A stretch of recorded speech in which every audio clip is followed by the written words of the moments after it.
Hello मेरे प्यारे दोस्तों, क्या हालचाल, कैसे हैं। स्वागत है आपके बीकी मैथ्स तक में। दोस्तों आज के इस वीडियो में हम करने वाले हैं एक्सरसाइज 5.2 का जो क्वेश्चन नंबर है।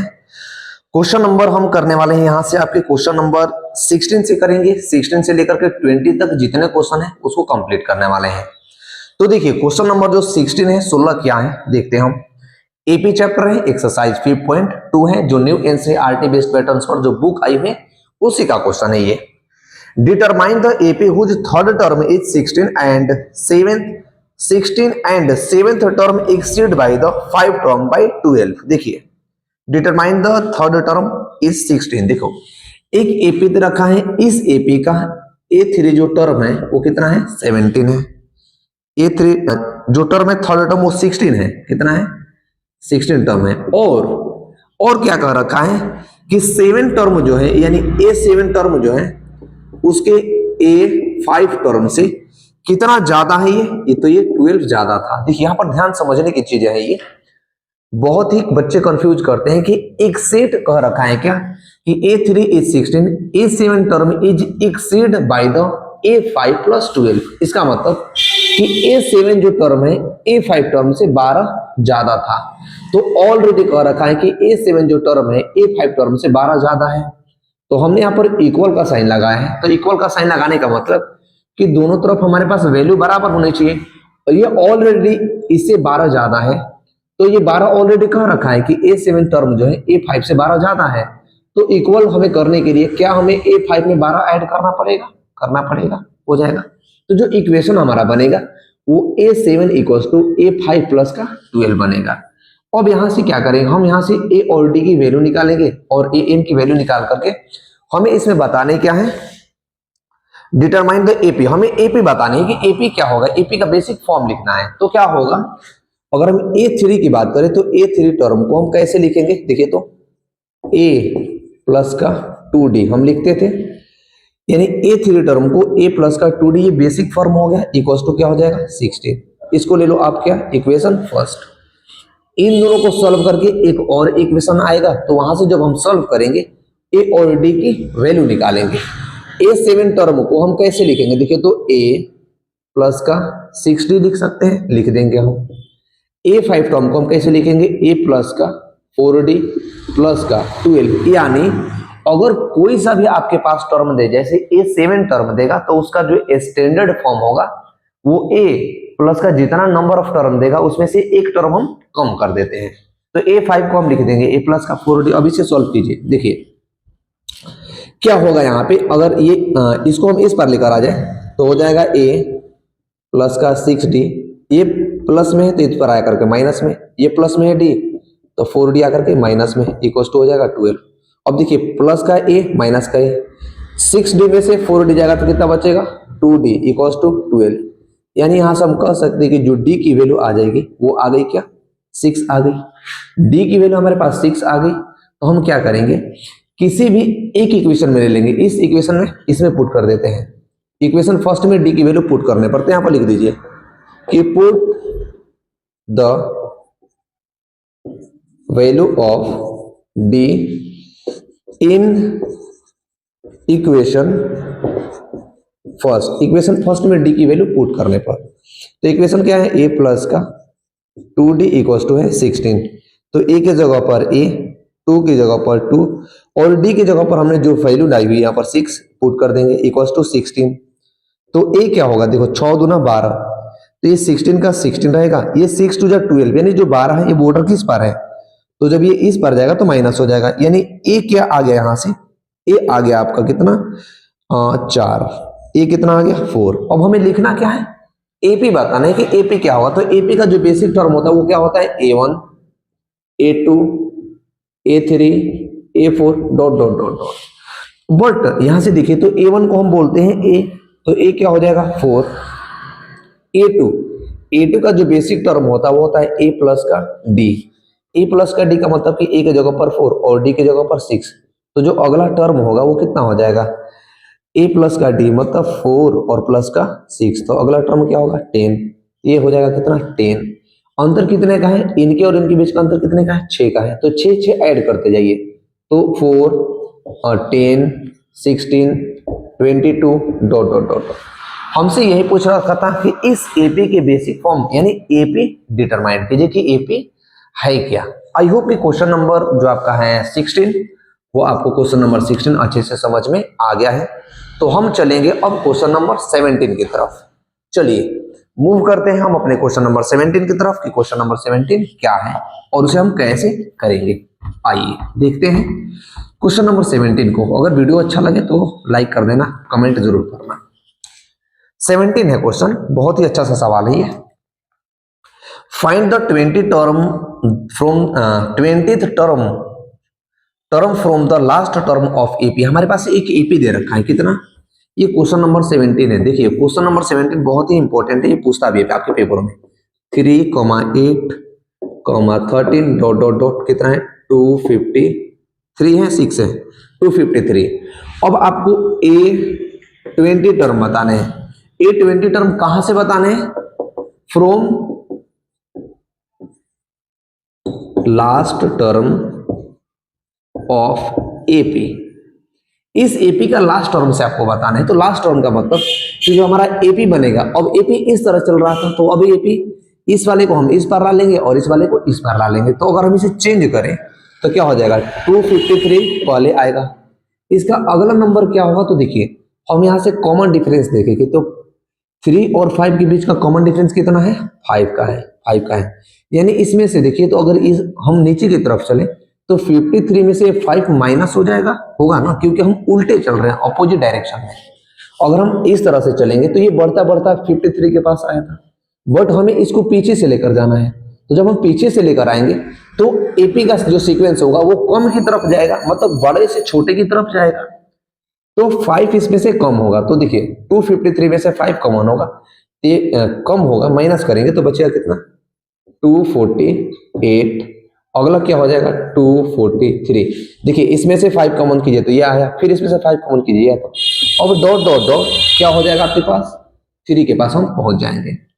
अब हमें इसमें बताने क्या है A20 टर्म। A20 टर्म को हम कैसे लिख सकते हैं बेसिक फॉर्म में, मुझे बताइए। A प्लस का 19 D लिख सकते हैं कि नहीं लिख सकते हैं, लिखते हैं ना। जो भी हमें टर्म लिखना है A को A लिखिए, जितना नंबर ऑफ टर्म है उसमें से एक माइनस कीजिए और लिख दीजिए। तो A प्लस का 19D हो गया। बट हमारे पास A और D आएगा कहां से, तो इस वाले टर्म से आएगा। तो इसकी AP की अगर बात करें तो इसमें देखिए A आपके पास क्या है 253 है A। कॉमन डिफरेंस D की बात करें तो कॉमन डिफरेंस कैसे निकलता है A2 माइनस का A1, यानी जो D होगा, D क्या है 248 माइनस का 253। तो कॉमन डिफरेंस जो आएगा वो आएगा माइनस का 5।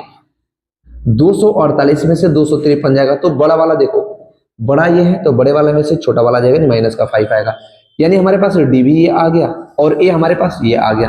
तो A20 टर्म निकाल लेंगे हम यहां से, क्या हो जाएगा देखो A की जगह पर 253 प्लस का 19 मल्टीप्लाई D क्या है 5 है, माइनस का है, इक्वल्स टू हमें नहीं पता क्या होगा।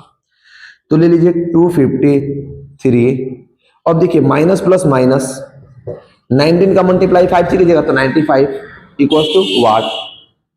13 में से 5 जाएगा 8, 4 में से 14 में से 9 जाएगा, कितना बचेगा 5, यानी ये कितना हो जाएगा 1। यानी जो 158 टर्म आ जाएगा, यानी जो 20 टर्म आएगी, 20 टर्म कितना आएगी 158। यानी आपसे कहना चाहता है कि अगर लास्ट से हम स्टार्ट करें तो 20वें टर्म पर जाएंगे, यानी 20वें नंबर पर जाएंगे तो वो एपी क्या होगी, तो वो एपी का नंबर होगा। अगर मान लीजिए यहाँ पर 820 पहुंच गए, यहाँ से ऐसे ऐसे करते तो इसकी जो वैल्यू होगी वो कितना होगी 158 के बराबर ना होगी। आपसे यही क्वेश्चन में पूछना चाह रहा था कि एक एपी दिया हुआ है और इसके 20 टर्म बताइए from the last term of AP, यानी इस दर से पीछे वाले टर्म से हम जाएंगे तो A20 पर यानी जब 20 नंबर आएगा तो कौन सा नंबर होगा, तो 158 होगा। आई होप कि ये क्वेश्चन आप अच्छे से समझ गए होंगे, बहुत ही सिंपल सा था, थोड़ा सा समझने की जरूरत थी आपको यहाँ पर।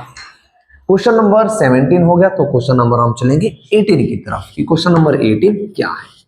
एक एक क्वेश्चंस को नोट करते जाइए और अपने डाउट को खत्म करते रहिए। करते हैं क्वेश्चन नंबर नेक्स्ट। देखिए क्वेश्चन नंबर नेक्स्ट है क्या 18 है। The sum of fourth term and eighth term of AP is 24. The sum of six term and 10th term of AP is 14 term. Find the first three term. आपको three term बतानी है. क्या है ये? Question number है आपके पास 18. आपको दे रखा है कि ए थ्री टर्म प्लस ए 8 टर्म का जो सम है वो किसके बराबर में है? तो ये आपके बराबर में 24 के. ये एक हो जाएगा इक्वेशन. दूसरा क्या है? ए 6 टर्म प्लस का ए 10 टर्म, ये किसके बराबर में है आपके? तो ये है 44 के बराबर में. ये इक्वेशन है सेकेंड. अब सॉल्व करेंगे और हमें बताने कौन सा टर्म है? ए थ्री टर्म बताने, यानी A1 A2 A3 ये टर्म क्या होंगे. तो अब देखिए, अगर हम फर्स्ट इक्वेशन को लेते हैं तो A3 को हम कैसे लिखेंगे? A प्लस का 2D, यानी A3 को A प्लस का 2D लिख देंगे. प्लस A7 को कैसे लिख सकते हैं? A प्लस का A8 A प्लस का 7D इक्वल्स टू किसके बराबर में है? 24 के. अब इसे थोड़ा सा सिंप्लीफाई करें तो A प्लस का A कितना होगा? 2A. 6D प्लस 7D कितना होगा? 9D इक्वल्स टू इसके बराबर में कितना हो जाएगा? 24. अब इसको सिंप्लीफाई करके फर्स्ट टर्म लीजिए. फर्स्ट इक्वेशन इसे सिंप्लीफाई करके लीजिए, सेकंड को मिटा दीजिए, थोड़ा सा इसे भी सिंप्लीफाई कीजिए और सेकंड इक्वेशन लीजिएगा. तो A6 का मतलब कि A प्लस का 5D, A10 तो A प्लस का 9D इक्वल्स टू कितना है? 44. A प्लस A कितना हो जाएगा? 2A. 5D प्लस 9D कितना होगा? 14D equals to 44. अब एक चीज देखिए, थोड़ा सा सिंपल बना लीजिए इसे. इन सारे में हमारे पास क्या कॉमन है? क्या कॉमन का मतलब कि 2, 14 और 44 दो के पहाड़ में सारा आता है. तो अगर हम दो कॉमन कर लें, इसमें से हमने दो बाहर कर ले तो बचा का A 2 से डिवाइड कीजिए 14 में तो क्या हो जाएगा? 7D इक्वल्स टू इधर डिवाइड कीजिएगा तो 22. यानी आपके पास इक्वेशन क्या आएगा? 2 कॉमन कर लिए बाहर तो A प्लस का 7D इक्वल्स टू आ जाएगा कितना? 22. इस इक्वेशन का नाम ले लीजिए क्या? सेकेंड. अब equation first minus equation second कीजिए और वहां से A और D की वैल्यू आएगी आपके पास. तो यहां पर क्या करेंगे हम? Equation first minus equation second. Equation first आपके पास क्या है? ये 2A प्लस का 9D इक्वल्स टू में कितना है? 24. इक्वेशन सेकेंड क्या है? A प्लस का कितना है? आप कुछ मत कीजिए, एक काम कीजिए, इसको सॉल्व मत कीजिए, यहां से सॉल्व कर दीजिएगा तो इक्वेशन कटेगा नहीं. तो इक्वेशन सेकंड को आप ऐसे ही ले लीजिए क्योंकि कट जाएगी. तो इक्वेशन सेकंड 2A प्लस का 14D इक्वल्स टू कितना था? 44. और माइनस कीजिए, माइनस माइनस माइनस. अब होगा क्या? प्लस का 2 माइनस का 2 कैंसिल. 14 में से 9 जाएगा, देखो 9 में से 14 नहीं जाएगा तो 14 में से 9 जाएगा, क्या बचेगा? 5D यानी माइनस का 5D. 44 में से 24 जाएगा, क्या बचेगा? माइनस का 20. Minus minus cancel. तो जो D की वैल्यू आ जाएगी वो हो जाएगी 20 अपॉन में 5, क्योंकि मल्टीप्लाई में तो डिवाइड में जाएगा. तो जो D आ जाएगी, D आ जाएगा क्या? 4. D की वैल्यू हमारे पास 4 आ गई. अब हमें निकालने क्या है? A की भी वैल्यू हमारे पास चाहिए. तो A के लिए क्या करेंगे? एक इक्वेशन में वैल्यू D की पुट करेंगे. तो यहां पर लिखेंगे क्या कि put the value of D in equation first. Equation first में D की वैल्यू पुट करने पर इक्वेशन फर्स्ट क्या है? 2A प्लस का 9D इक्वल्स टू 24.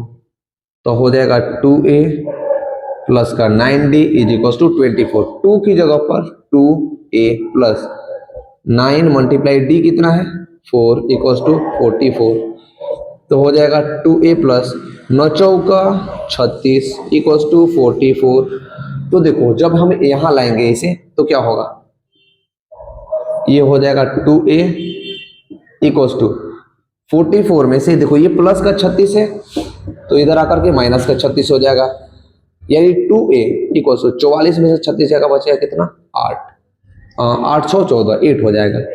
तो A की जो वैल्यू आ जाएगी यहाँ पर, A की वैल्यू क्या आ गई? 4 आ गई. ए की वैल्यू 4 आई कि नहीं आई? 44 में से 36 जाएगा, 4 4 8 बचेगा, यानी ए की वैल्यू क्या आई? 4 आ गई। अब हमें क्या लिखना था? कुछ नहीं, हमें लिखना है ए का मतलब फर्स्ट टर्म, तो हो गया 4। डी हमारे पास कितना है? 4 है, तो A2 कैसे लिखते हैं? ए प्लस का डी हम लिखते हैं, यानी first term plus common difference को ऐड करेंगे तो सेकेंड वाला टर्म आता है, यानी तो 4 + 4 ये क्या हो जाएगा? 8। A3 टर्म को कैसे लिखेंगे? A प्लस का 2 × D, तो A की जगह पर आपके पास 4, 2 × D की जगह पर 4 आया है ना? देखिए ना, A की जगह पर 4, D की जगह पर 4, यानी 4 2 जा 8 और 4 कितना होगा? 12। यानी आपको यही 3 टर्म बतानी थी कि A1, A2, A3 क्या है, तो 4, 8 और 12 होगा। यही आपको 3 टर्म इस एपी का बताना था। आई होप कि ये क्वेश्चन आप अच्छे से समझे होंगे, तो वीडियो को लाइक जरूर करना। बहुत ही प्यार से, बहुत ही आराम तरीकों से मैं बताने का आपको प्रयास कर रहा हूँ। आप मुझे बताना कि आपको चीजें समझ में आ रही है कि नहीं आ रही है, कमेंट जरूर करना आप अपना। करते हैं अगला क्वेश्चन। जो क्वेश्चन नंबर है आपका 18, क्वेश्चन नंबर 18 तो हो गया, क्वेश्चन नंबर चलेंगे 19 की तरफ। देखिए क्वेश्चन नंबर 19 क्या है, बहुत ही अच्छे से करेंगे, मजे से करेंगे ताकि चीजें समझ में आए आपको। करते हैं क्वेश्चन नंबर 19 की तरफ चलेंगे और इस एक्सरसाइज का लास्ट क्वेश्चन रहेगा 20। Subbarao started working in 1995, annual salary 5,000, receive an increment 200 रुपया।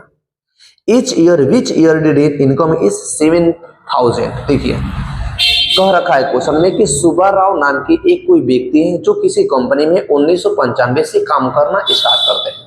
जब उन्होंने काम करना स्टार्ट किया तो उनकी जो सैलरी थी वो 5,000 रुपया लगाई गई और उनसे ये बताया गया कि 200 रुपया पर साल आपकी बढ़ेंगी। तो आपको ये बताना है कि कितने साल में उनकी जो सैलरी है वो 7,000 रुपया हो जाएगी। इसका मतलब ऐसे समझिए कि जो क्वेश्चन नंबर 19 है, क्वेश्चन नंबर 19 पहले डाल लीजिए।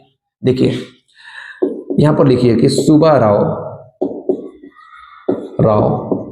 Started work in 1995, 1995। देखिए उनकी जो सैलरी थी एक साल में जो उस टाइम से स्टार्ट हुई थी वो कितना थी?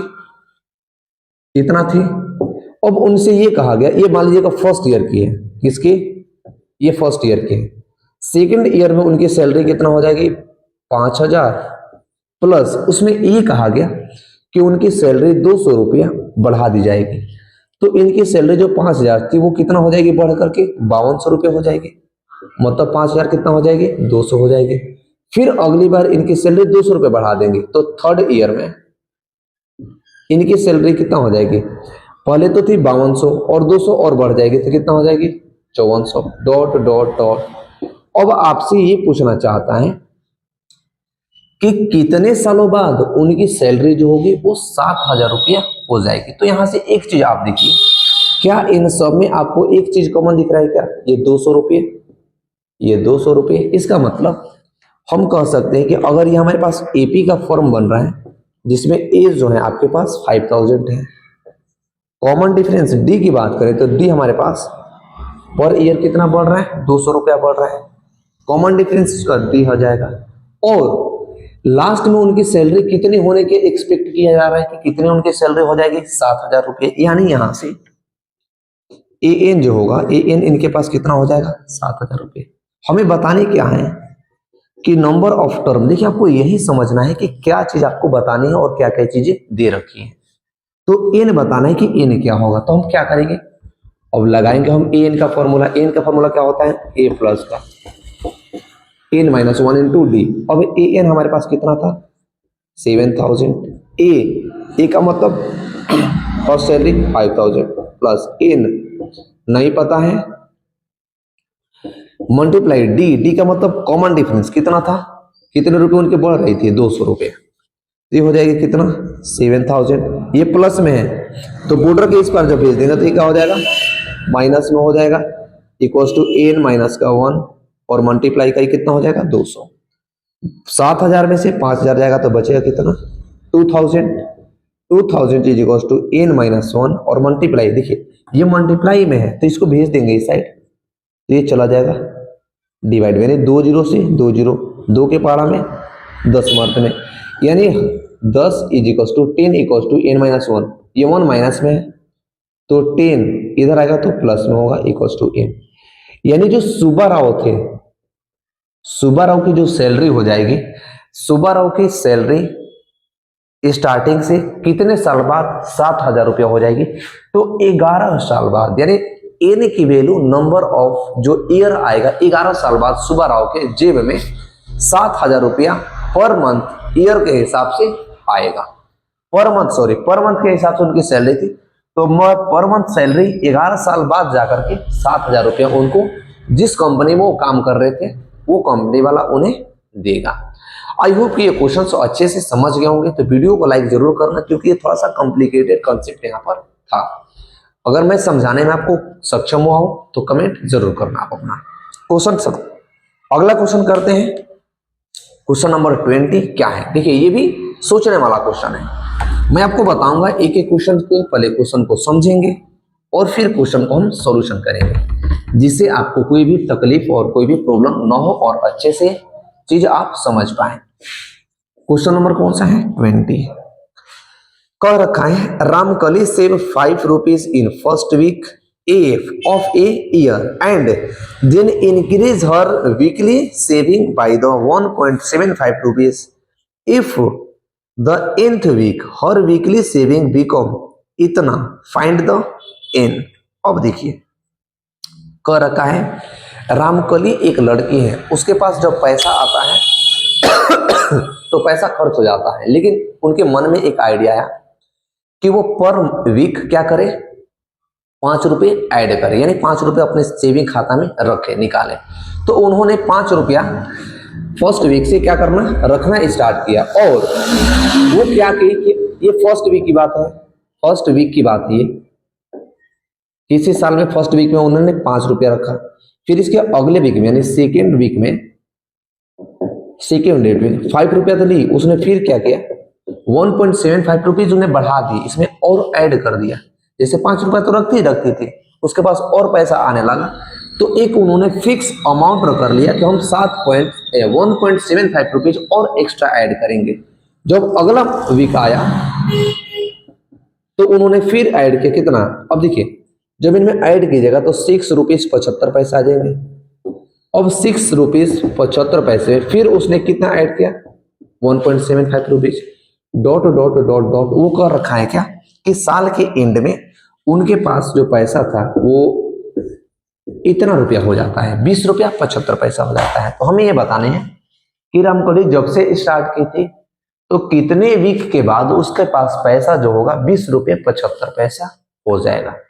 यानी यहां से भी देखिए तो आपको एन की वैल्यू निकालनी है कि नंबर ऑफ टर्म कितना होगा। यहां से एक चीज देखिए, अगर हम इसे एपी में लें, ये हो जाएगा आपके पास क्या 5 6.75 और हो जाएगा कितना 75, तो 8 रुपये 25 पैसा, 8 पॉइंट हो जाएगा 25,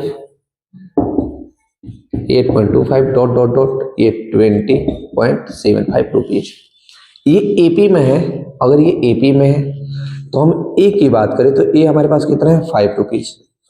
कॉमन डिफरेंस डी की बात करें, डी का मतलब कि इनमें कितने का अंतर था 1.75, इनमें कितने का अंतर था 1.75, क्योंकि वही फिक्स पैसे रखे थे उसने जो ऐड कर रही है एक्स्ट्रा में, तो डी की वैल्यू 1.75 हो जाएगा। अब जब हम इसे हटाएंगे यहाँ पर पॉइंट, तो ये क्या आएगा अपॉन में 100 आएगा, इसे घटा लो तो 25 से घटाएगा तो 25 चौके 100 और 25 साथ 175, यानी जो डी होगा 7 अपॉन में 4 के बराबर में होगा। अब ए एन मतलब लास्ट में उसके पास कितने पैसे हो जा रहे थे, तो 20 रुपये 75 पैसा, इतने रुपए हमें बताने क्या है एन, यानी नंबर ऑफ टर्म कितना होंगे, कितने वीक के बाद उसके पास पैसा उतना हो जाएगा।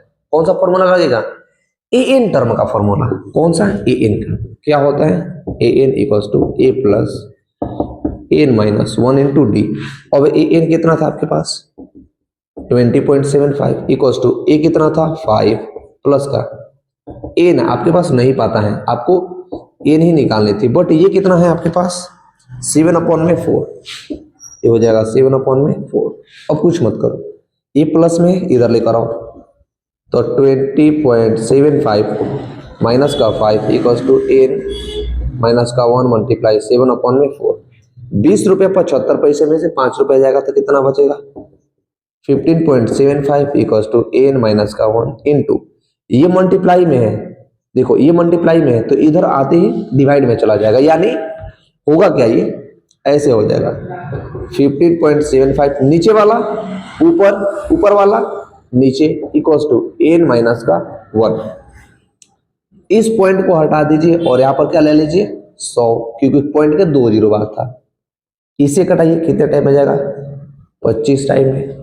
25 फोर जा होता है 100, अब 5 से कटाइए इसे, 5 5 जा 25, 5 से 5 3 जा 15 और 5 7 जा कितना होगा 35, सॉरी 5 से हो जाएगा कितना, देखिए 5 15 का 5 और 5 एकम 5 और 5 15 के 5, 5 एकम 12 और 5 25, 315। फिर 5 से कटाइए, 5 से 5 चका 30 और 5 15, फिर 7 से कटाइए 9 टाइम में, यानी जब इनको कैलकुलेशन कीजिएगा तो बेसिक बचेगा कितना 9।